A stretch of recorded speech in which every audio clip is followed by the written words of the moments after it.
Hello, I'm Barbara Reid, and I'm Vice President and Academic Dean and Professor of New Testament Studies at Catholic Theological Union in Chicago.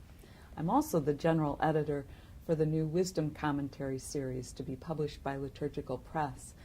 And we're here today to tell you a little bit about some of the volumes that are coming out in the first ones to be published. I'm here today with Stacy Davis, who's the author of the volume on Haggai and Malachi, and with Annette Huizenga, who is the author of the pastoral letters, 1st and 2nd Timothy and Titus. And what I'd like to ask you, Stacy and Annette, is if you could tell us a little bit about what has it been like to write for this series? What's been different in writing this Bible commentary than it would be for some other series? I think there were two things that stood out to me about writing the commentary that I couldn't have done anyplace else. And the first was really to explore critically what it would mean to examine text through a feminist lens, and particularly since my commentary doesn't deal directly with women, I really had the opportunity to interrogate the character of God and to use masculinity studies in ways that I might not have been able to do in another commentary. And I think the other thing that I was able to do that was very helpful and exciting for me is to really write from my own particular perspective. One of the things that you're taught as a Bible scholar is to be as neutral as you can be. And this was one of the only commentaries where I was really told, nope, that's okay. And, take a position, argue it well, use your scholarly sources, but I was free to speak in my own voice in ways, particularly with Malachi, that I don't think I could have done anyplace else. Mm-hmm. And Stacy, remind us again where you teach. Oh, I teach at St. Mary's College, which is a sister school of Notre Dame, so we're in South Bend, Indiana, and I'm in the Religious Studies Department, and I'm chair of the Gender and Women's Studies Department. Thank you. Good. What's it been like for you, Annette? And tell us where you're teaching as well. Sure. I'm Assistant Professor of New Testament at the University of Dubuque Theological Seminary in Dubuque, Iowa. And I was asked to do this, I think, because a friend of mine knew that I had written my dissertation on the pastoral letters. So I was excited, as Stacy just said, to have this opportunity to really speak from my own perspective instead of just writing my dissertation, heavily footnoted and with multiple references to things that needed to be done as dissertation style things have to happen.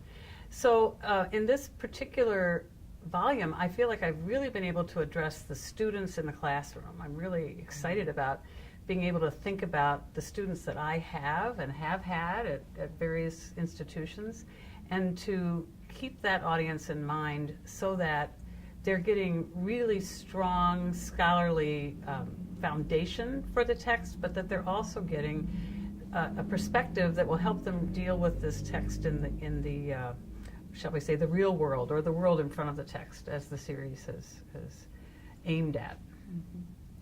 One of the aims of the series is that no commentary be written solely by the lead author.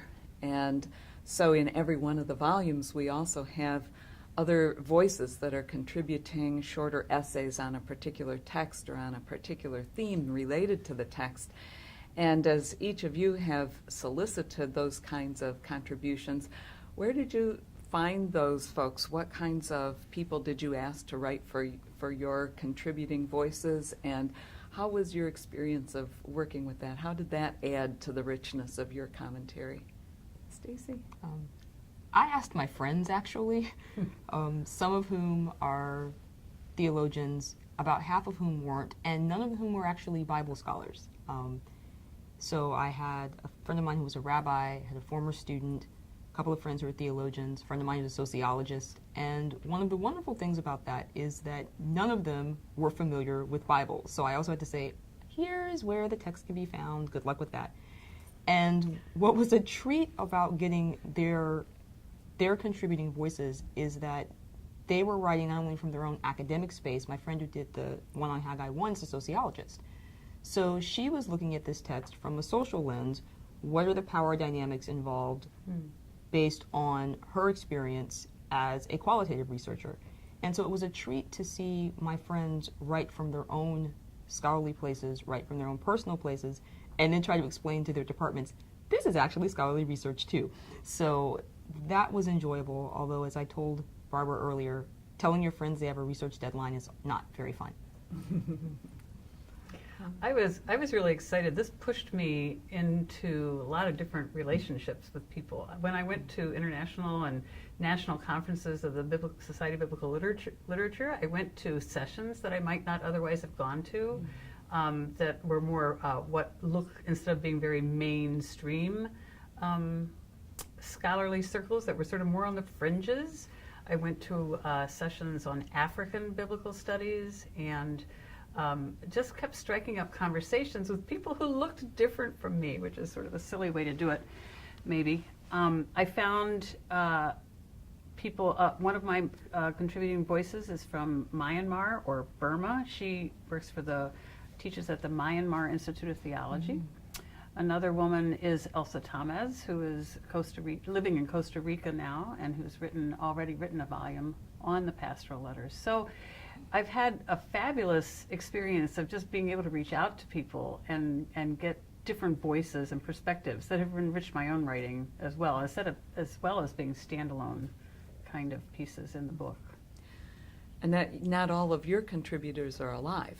Well, Can you say something about the slave women Oh, voices yes, that you yes. called on? Well, that was the other thing I did. I through one of the sessions on African American hermeneutics, I realized, and through a friend of mine who had done some work on the slave journal narratives from the 1930s, I realized that the Library of Congress has this huge archive of these slave journals. So I went in and did a little research and found a lot of stories of people who had experienced slavery, most of them, of course, as young children, and was able to draw a lot of different, just small quotes, not long stories, but quotes from people about how they experienced slavery, and I've incorporated that into much of the material about slavery that pops up in the pastoral letters.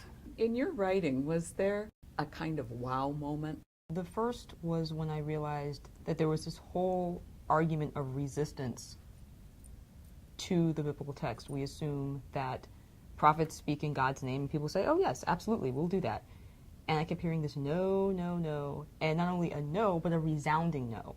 So it was fascinating to write from the perspective, not so much of the prophet, but from the people who were saying no.